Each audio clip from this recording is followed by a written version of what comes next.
Good evening and welcome to another edition of Inside the Author Studio. I'm James Lipton, your host for the evening. Tonight we're welcoming in the acclaimed author, Darlene Ryan. Please give her a round of applause. Darlene, it's so nice to see you again. Thanks for having me. You're welcome.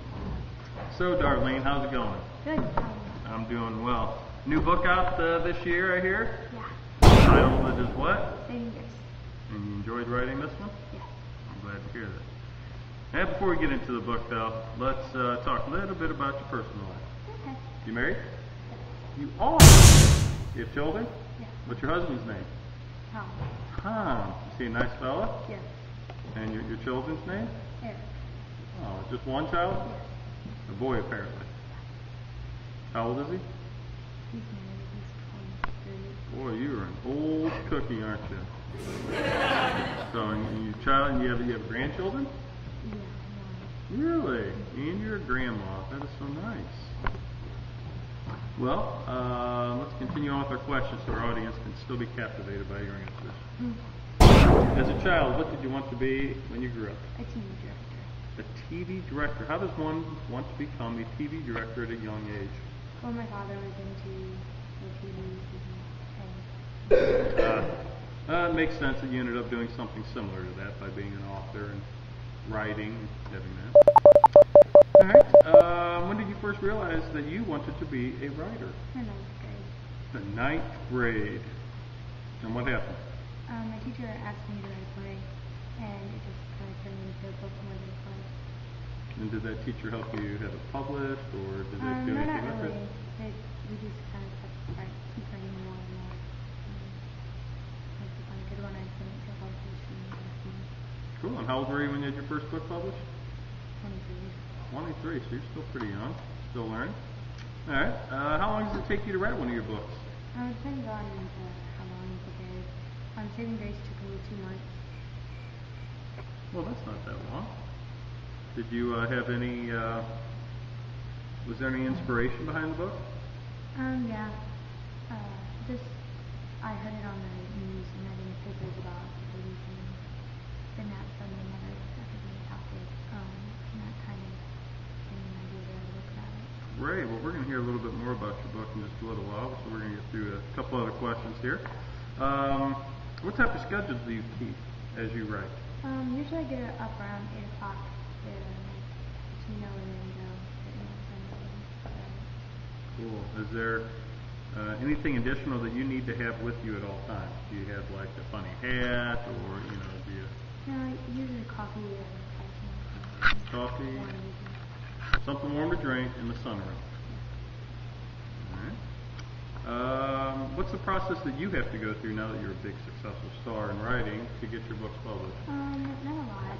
I have a friend in Orca found me publishing with me, and I just send him some things that I think is a good idea to him, and if he likes them, then he likes to publish them.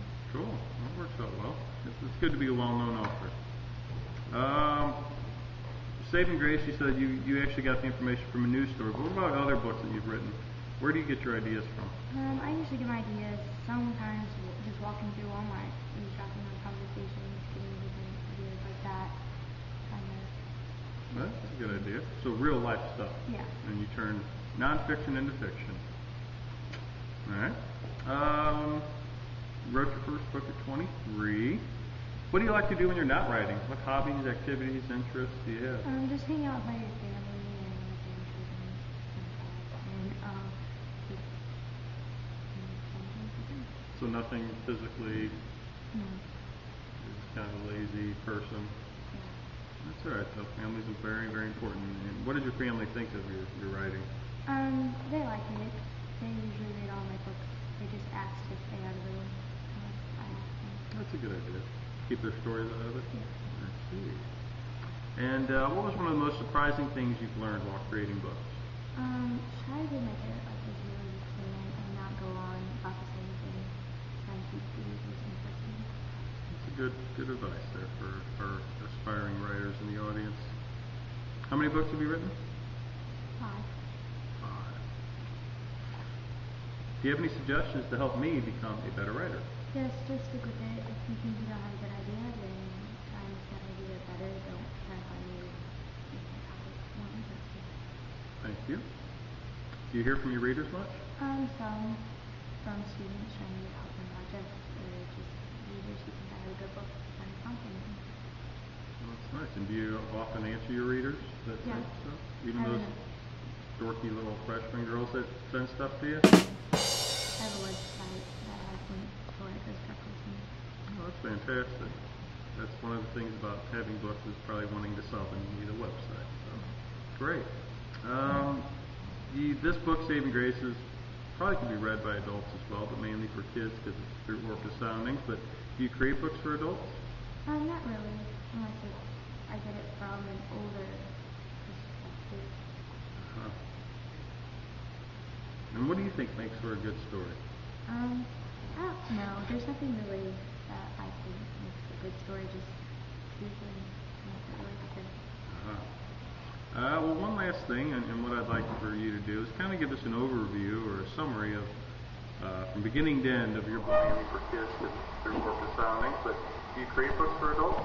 Not really, unless I get it from an older perspective. And what do you think makes for a good story? I don't know. There's nothing really that I think makes a good story. Just speaking, that really happens.